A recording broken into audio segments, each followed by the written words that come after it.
In this video, we're going to be replacing the front wheel hub on this 2005 Honda Element. To remove our wheel, it's going to be a 19mm socket. I'll take our wheel off now.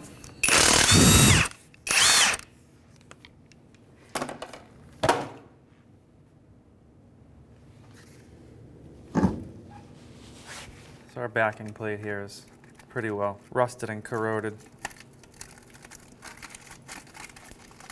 We're just going to make it go away.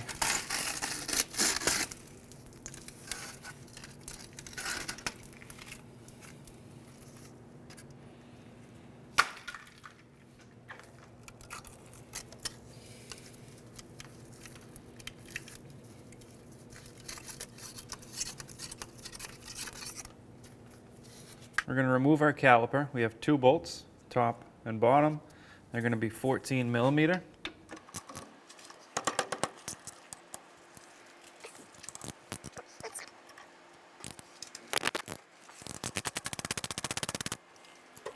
At this point, when we have both of these bolts broken free, we're going to make sure we have some kind of hanger ready to hang our caliper on to keep stress off of the brake line or the brake hose.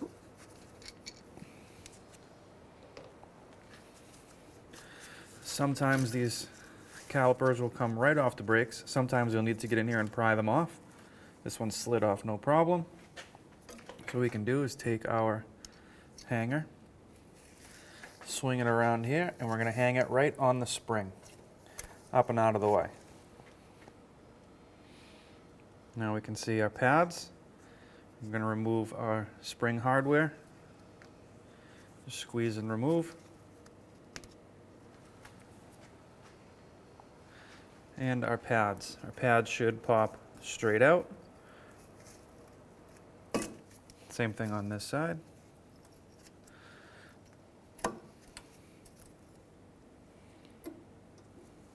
Now to remove our caliper, we have two bolts on the back. They're going to be 17mm. We did switch over to our breaker bar because these are going to be heavily torqued in.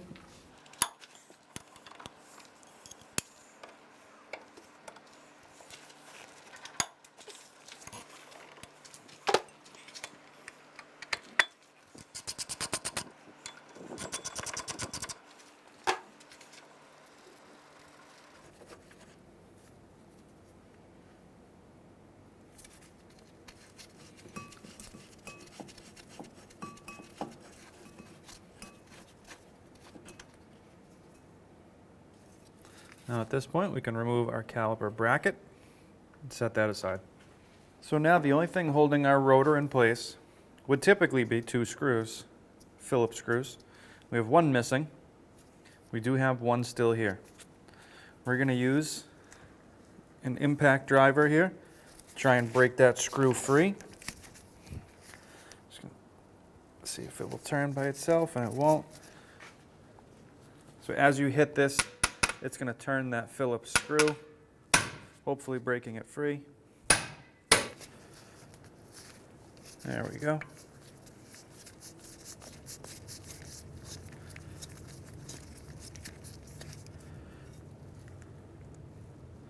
We can set that screw aside. Now that the Phillips screw's out, our rotor usually comes off just like this. Sometimes you might need to hit it from the back or the front with the rubber mallet to break it free, but this one's free. So go ahead and take this right off. To remove our speed sensor from the knuckle, we're going to need to remove this bolt here. It's a 10mm. So we'll go ahead and remove that now.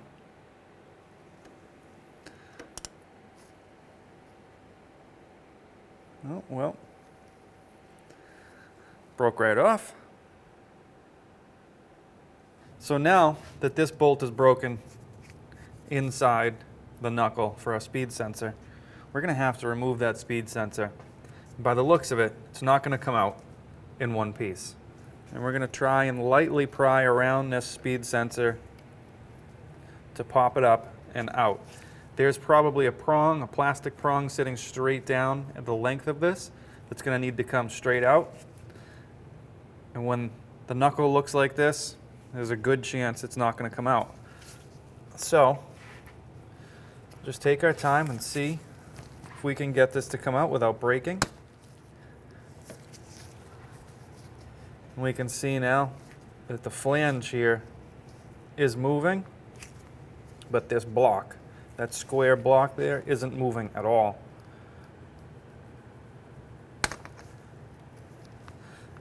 So we can see that our sensor is stuck in there. If you're taking your knuckle off to press out your bearing, you don't always need to take this bolt out. What you can do is come and follow this line backwards, all the way back. There should be a bracket here, but ours is rotted off. And you'll find around the back side your plug. If you're a speed sensor, you can disconnect and remove the clips for this cable and take it off with your hub or with your knuckle. That's one way to go about this. The other way is to remove it from the knuckle. We're gonna remove it from the knuckle. All right, so we're gonna use a small pocket screwdriver towards the back where our bolt will go through. See if we can pry that up.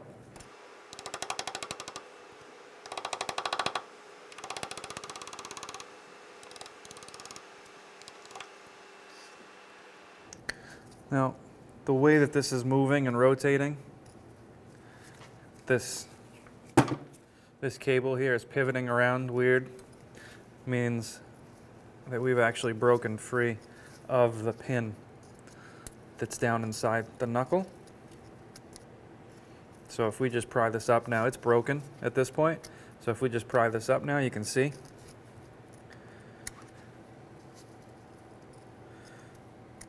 we have some broken plastic and then the centerpiece right here. All right, so you can see the bottom here. This is where this broken plastic is, and this is the centerpiece. So we're just going to continue to work this out, and then we'll deal with it once it's out. Okay, so this is our mounting plate, or our bolt flange here. We can move this up out of the way. We're still trying to remove the centerpiece out of the knuckle. At this point, we know everything's broken, going to need to be replaced. So we're just going to try and pry that out.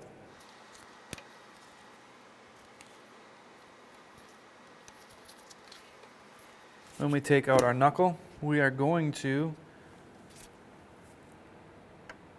drill out our old bolt and drill out our speed sensor here. So our speed sensor cable, I'm just going to move it out of the way. We know at this point we have to replace it. So we're going to use a pair of needle nose pliers to remove this wire clip here.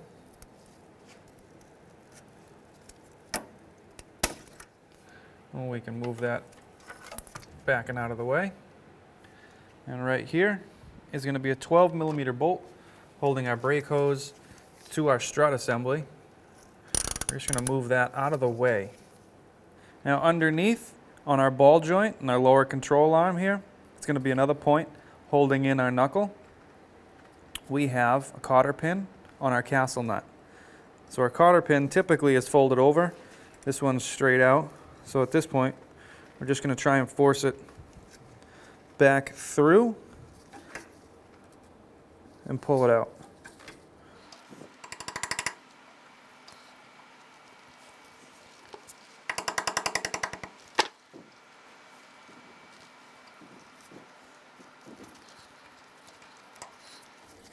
And this is one of the parts.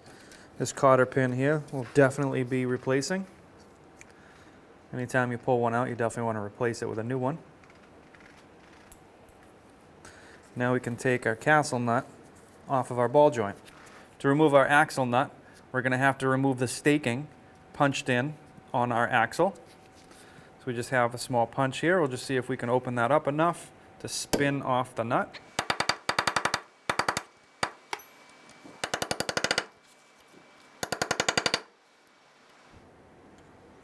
Now all you want here is just enough to get that nut spinning. You don't need to make this perfect. This is also another one of these parts that you want to replace after removing is your axle nut. From here, we'll use a 36 millimeter socket on an impact to back that off. We're not going to take it all the way out just yet, but just to show you.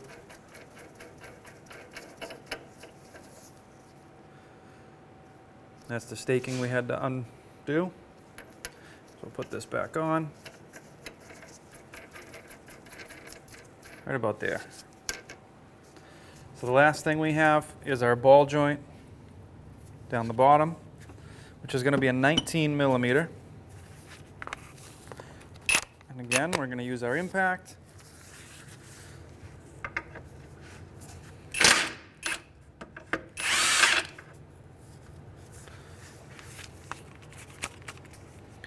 And there's our castle nut. Now on our castle nut, we're actually going to take it and flip it backwards, spin it back on a couple of threads, and now what we can do is take a hammer and hit the ball joint from the bottom on the castle nut, not doing any damage to the ball joint itself. So now we have our two top bolts here holding our knuckle to our strut.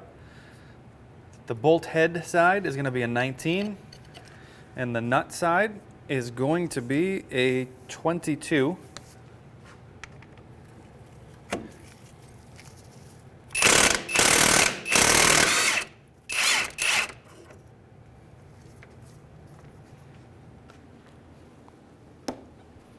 we're going to leave at least one in there. We've decided it's going to be the bottom. At this point, it's actually pretty free. So from here, what we can do is take a small pry bar and we can pry our knuckle away from the strut. Before we do that completely, now we can remove our bottom bolt.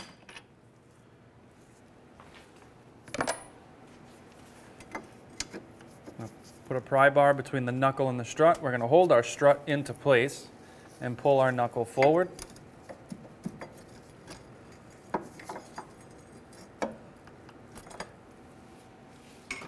One thing to take note of is you don't want to go too far forward if your axle is following. You don't want to separate your axle from the back side. So what we're going to do is now take our axle nut, back it off a little bit more.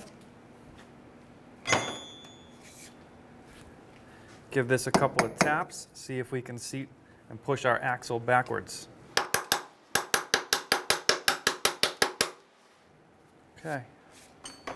I'm going to keep working that axle backwards until it comes out of the knuckle freely.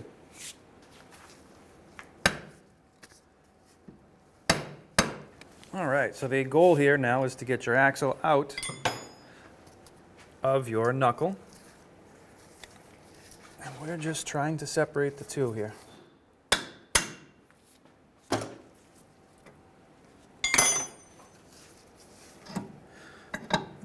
Okay, once we have the axle free of the knuckle, I'm just going to pull it aside.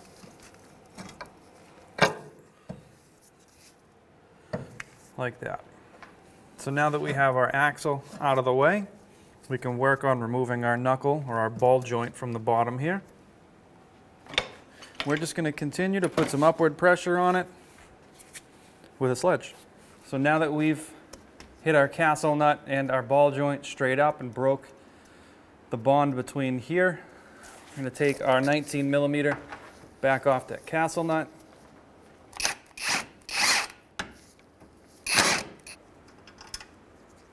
Okay, from here, we're going to move up top.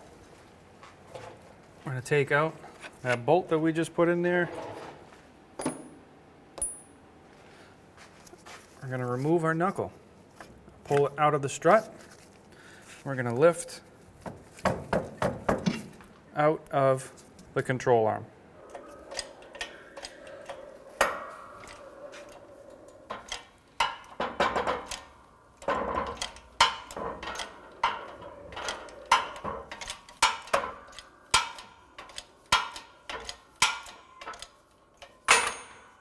So now to remove the remaining pieces of our speed sensor, which you have to do if you're going to pull your bearing out, you're going to cut this flush.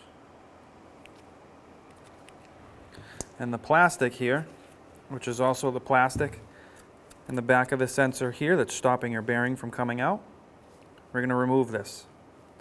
What we'll try to do, see if we can work it out with a pair of pliers. Okay. The other option is flip it up, grab a punch, see if you can punch it outwards, back out. All right, so you can see we made no movement pushing it backwards. So outside of that, what we're going to do is drill it out. I'm going to grab a drill bit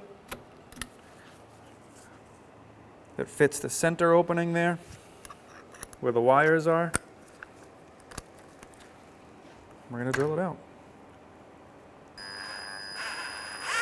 Now, because we are replacing our bearing, we're not too concerned about doing any damage back here. If you are not replacing your bearing, be very careful coming through too far back here. You don't want to damage this black area or your magnetic pickup for your speed sensor.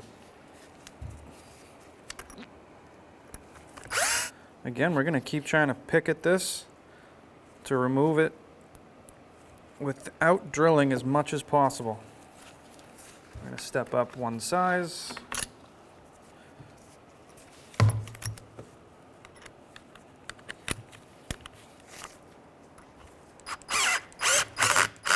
So we've punched now through the back, and what we see on the other side is the remaining piece of the speed sensor. So now we can pull that right out. What we're also going to do is just clean up inside there with a brush and a little bit of brake clean. So now that we've drilled it out, we've retapped it for a new bolt. So before we go to the press, we'll put a little bit of grease on the inside here where our hub's going to go.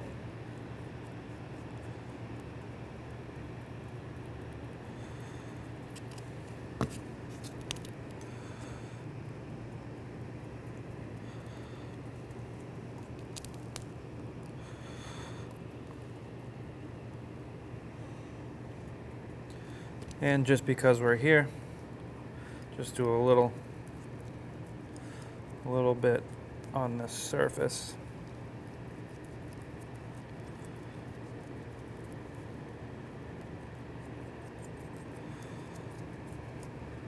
All right, now we're ready to go to the press.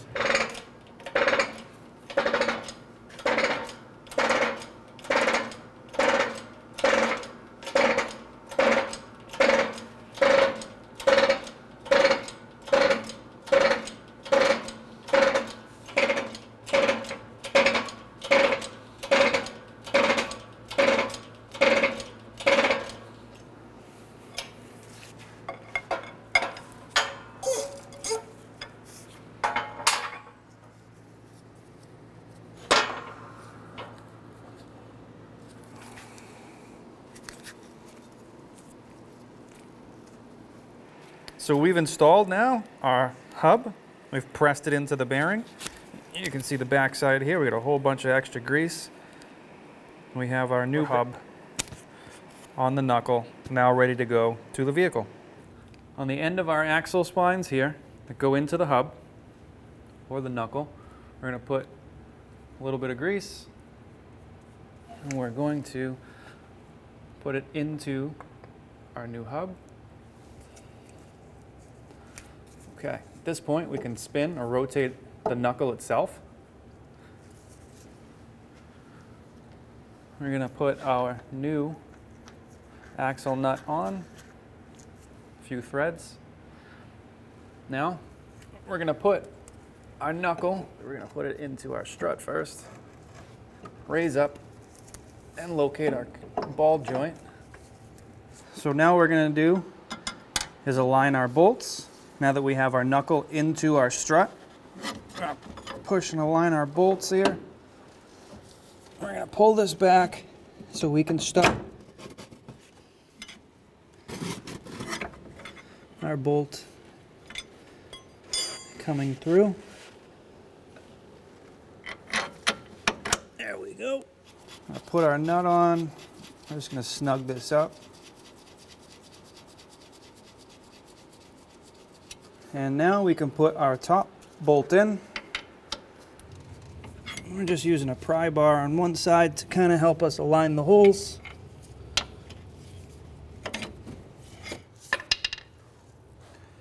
And thread on our nut.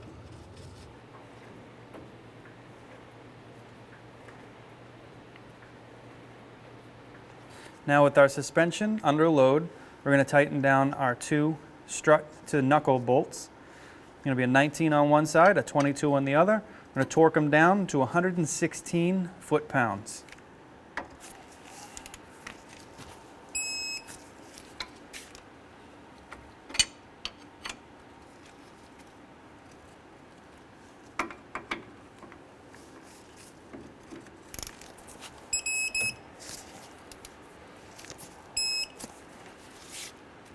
Now we're going to torque down our axle nut to 181 foot-pounds. We've lowered our vehicle close enough where we can put a big pry bar between the studs and the floor. And with the 36 millimeter, we'll torque it down. That should stop the rotation.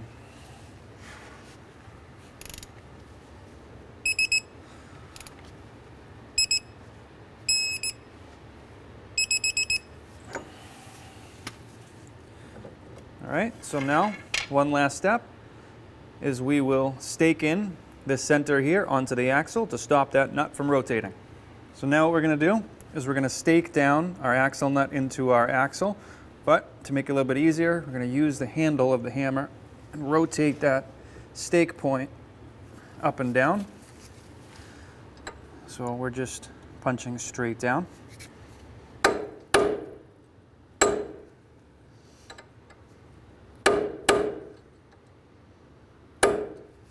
Okay. So now at this point, we're going to want to make sure that this hub surface is nice and clean and ready to receive the back of our rotor. This is actually very clean, but if yours needed a little bit more attention and it had some corrosion on there, you can get in there with a wire brush and clean up whatever you need to. If you need to use an air tool or lightly sand off some really heavy corrosion, you can do that. Ours just has some nasty grease and oil built up on here. We're going to hit it with some brake clean.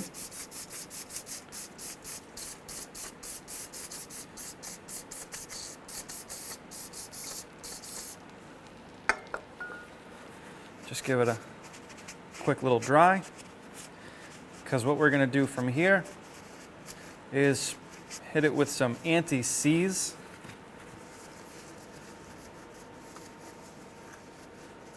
We'll let that flash off for a minute and we'll come back with some anti-seize spray. So now we're going to use some anti-seize, but we're going to use it in an aerosol form. So instead of spraying everything in the general area, we're just going to use our paper towel here just to stop it from getting where it doesn't need to be. We're just going to put a light coat on our hub surface.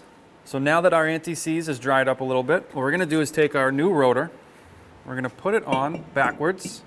We're going to take some brake clean. You can see there's greases and oils and dirt all on this.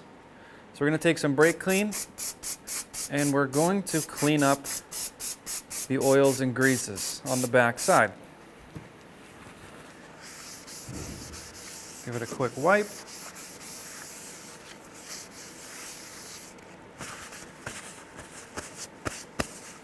And we're going to flip it and do the same thing on the front side. But once we're done with the front side, it's going to stay in place. So we're going to line up our Phillips screw holes.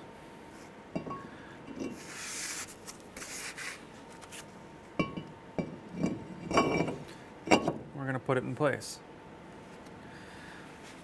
We're going to use some brake clean, clean the outer surface.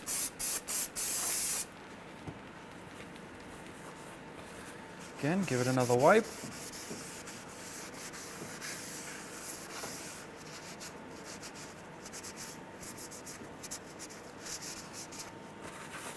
And for this vehicle specifically, we only had one Phillips screw in our old rotor, so we're going to replace the one screw. So we're going to push our rotor in nice and tight. We're going to pick one of the two and put our Phillips screw in.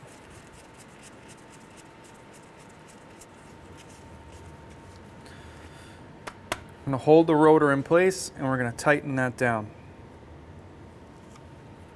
Now we can take our caliper bracket and put it onto our knuckle, put our 2 bolts in.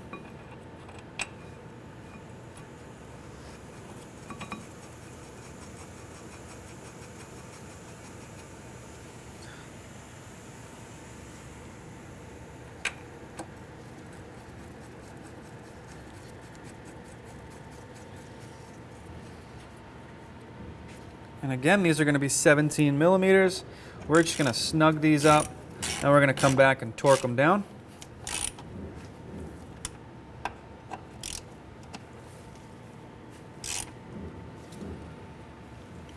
So now we're going to torque our caliper bolts down to 79 foot-pounds.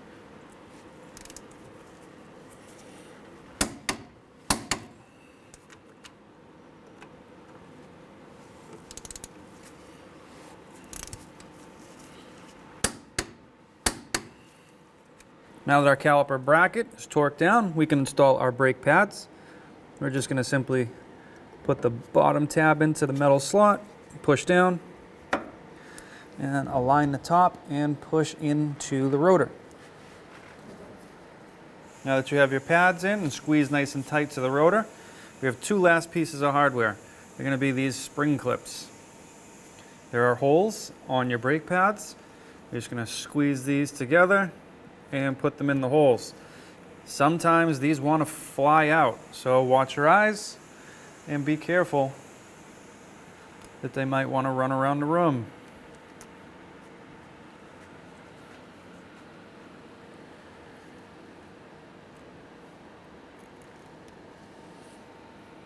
Okay, now our caliper has a piston inside that squeezes our brake pads. Our brake pads were a little thinner, they were used, so the piston is set out far enough where it needed to make contact. Our new pads are a little thicker, so we're going to have to push this piston back just a little bit more. We're going to use this compression tool to do that. You can use a C-clamp with a couple old pads or an old pad.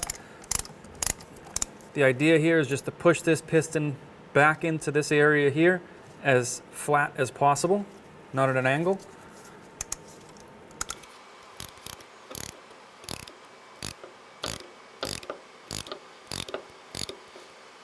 Now that we have our piston pushed back, we can release our tool.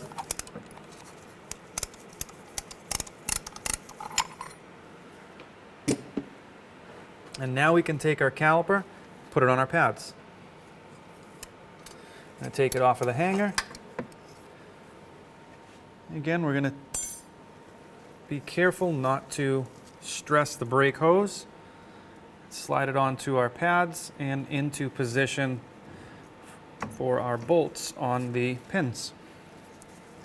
Once it's in position, take one of the 2 bolts and thread it in place to hold our caliper. So with our 2 caliper bolts now snugged up by hand, you want to make sure on the bottom here, your caliper pins, the pieces that we greased earlier, you want to make sure they align with the caliper. There's a slot that those pins will sit into, which will stop the pin from spinning when you tighten these down. I'll make sure that's aligned. If it's misaligned, you may also not be able to get your bolt in. So we've got those both aligned, top and bottom. And now, with our 14 millimeter socket, we can tighten these down to 25 foot-pounds.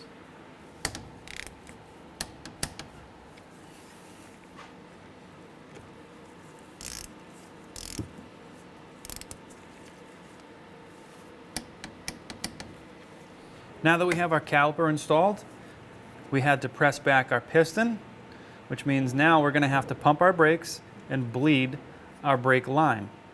We want to make sure we didn't introduce any air or anything into that line. Typically when you do this, you won't introduce any air because you haven't opened a line, but you have moved fluid far enough back where you want to make sure it's all the way forward and ready to go when you start and drive your vehicle. So to do this, we're going to use a 10mm socket. We're going to open up our bleeder screw. We're going to wait for some fluid to come out. We're going to look for no hesitation, no break, and no air bubbles in that line. Once we get that, we can close this back up, go up top of the vehicle, check our brake fluid level. We want to make sure that it's full to where it needs to be. If we need to add any, we'll go ahead and do that. So now, with a 10mm, we'll open this up.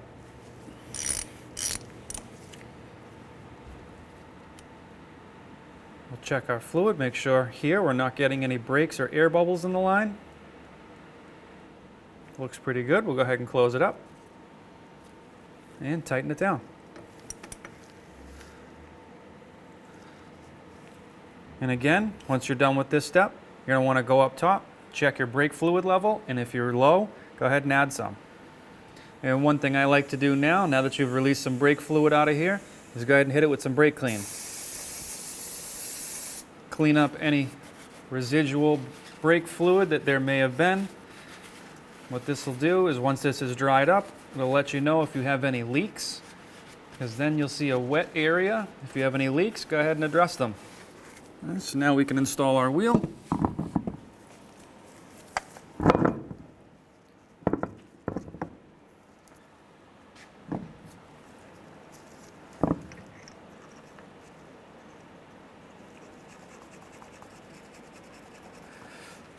Sometimes when I'm having an issue centering or getting the wheel on nice and flat, I like to do a top nice and tight, push in, do a bottom nice and tight, and then rock back and forth till I get those two nice and tight.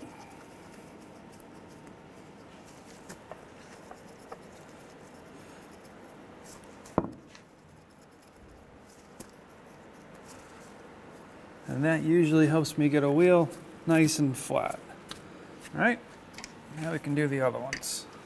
Come in here with our 19mm. Just snug these up.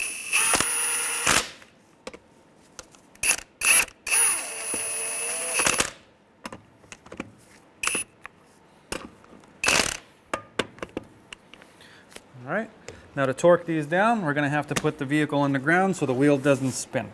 Now that our vehicle's on the ground, we're going to torque our lug nuts down to 80 foot-pounds. We're going to do it in a crisscross pattern.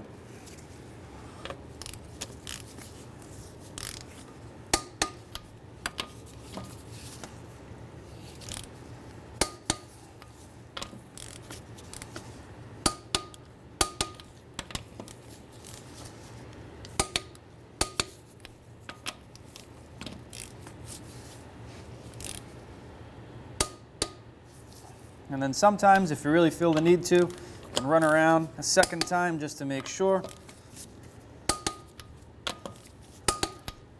Now at this point, you're going to want to take your vehicle down to a shop and have a professional alignment done. And that's it. When only the best will do, demand TRQ. The only company that lets you view before you do. TRQ is committed to offering the highest quality aftermarket auto parts that are engineered for peace of mind. Thanks for using and viewing with TRQ.